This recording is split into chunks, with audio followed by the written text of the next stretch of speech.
저희 핸즈 조립 연습용 키트를 구매해 주셔서 대단히 감사합니다. 해당 영상은 연습용 키트를 구매하신 분들에게만 제공되는 가이드 영상입니다. 키트를 받아보신 후 개봉부터 기본 원리, 조립, 해체 과정까지 모두 이 영상에 담았습니다. 그럼 바로 시작하겠습니다. 우선 제공되는 키트 외에 필요한 공구가 있습니다. 필요한 공구 링크는 고정 댓글 및 설명란에 달아두었으며 이후 커스텀 시계 조립을 하기 위해서는 계속 필요한 공구이기 때문에 구비해 두시는 걸 추천드립니다. 먼저 핸즈 조립의 구조를 이해하는 게 가장 중요합니다. 이해하시기 쉽게 3D로 보여드리면서 설명드리겠습니다. 다이얼과 결합된 무브먼트의 중앙을 확대해보면 크기가 다른 원기둥이 2층 구조로 올라가 있는 것을 볼 수 있습니다. 1층의 가장 넓은 원기둥은 시침이 들어가는 자리, 2층의 원기둥은 분침이 들어가는 자리, 중앙에 아주 얇은 축은 초침이 들어가는 자리입니다. 여기서 가장 중요한 포인트는 시침과 분침은 끼워주는 구조이지만 초침은 꽂아주는 구조입니다. 초침이 가장 얇고 예민하기 때문에 핸즈 조립에서 가장 많이 실패가 발생하는 구간이기도 합니다. 본격적으로 핸즈 조립 방법을 보여드리겠습니다. 박스를 열어보시면 작은 플라스틱 케이스와 핸드폰 거치대가 들어있습니다. 각 부품들의 파손을 방지하기 위해 작은 플라스틱 케이스에 넣어두었으며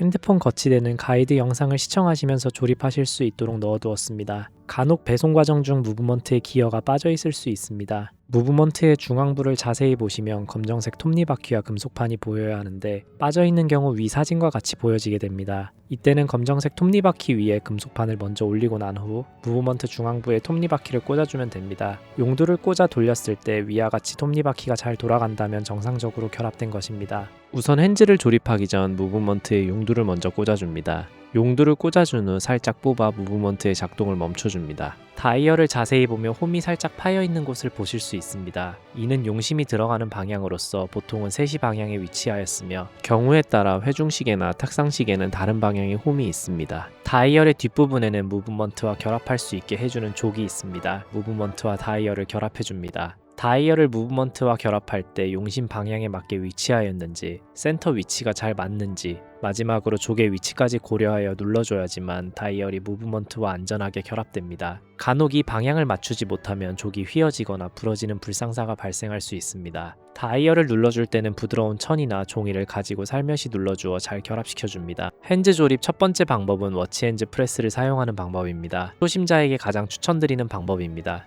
워치 핸즈 프레스의 팁을 자세히 보면 구멍 크기가 제각각 다른 것을 볼 수 있는데 이는 무브먼트 중심축 사이즈에 맞춰 사용하라는 의미입니다. 지금 영상에서 사용한 2035 무브먼트 기준으로는 해당 팁을 사용하시면 됩니다. 핸즈 조립 시 시침과 분침은 12시 정각에 맞게 꽂아주며 초침은 어느 방향으로 꽂아도 상관없습니다.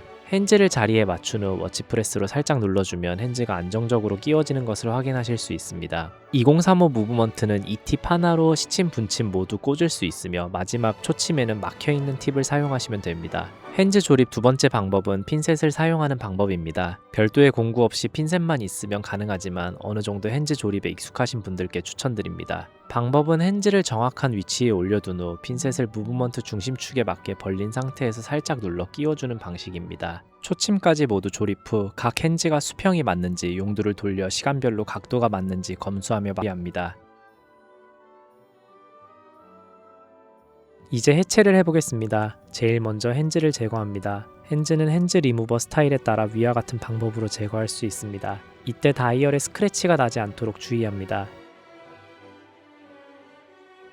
핸즈 리무버가 없다면 핀셋으로 제거가 가능합니다. 다만 이 방법은 정석은 아니며 공구가 없을 경우 어쩔 수 없이 사용하는 방법이기에 잘못할 경우 핸즈 및 다이얼, 무브먼트에 손상이 갈 수 있어 추천드리지는 않습니다.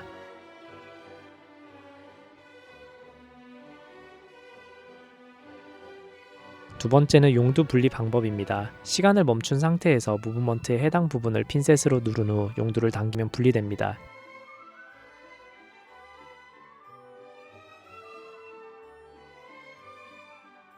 용두를 분리했다면 다이얼을 분리하는 방법을 보여드리겠습니다. 커터칼과 같은 단면이 날카로운 물건을 무브먼트와 다이얼 사이에 대고 벌려줍니다. 이때 과한 힘을 줄 시 다이얼의 족이 떨어져 무브먼트에 껴져 있는 상태로 분리될 수 있으니 살살 힘을 주면서 분리해줍니다. 핸즈 조립 어떠셨나요? 첫 도전에 실패하셨다고 좌절하실 필요는 없습니다. 저 역시 핸즈 조립을 연습하기 위해서 수많은 핸즈, 심지어 무브먼트와 다이얼도 많이 망가뜨렸습니다. 제공된 키트로 충분히 연습해보시고 본격적인 나만의 커스텀 시계 만들기에 성공하셨으면 좋겠습니다. 감사합니다.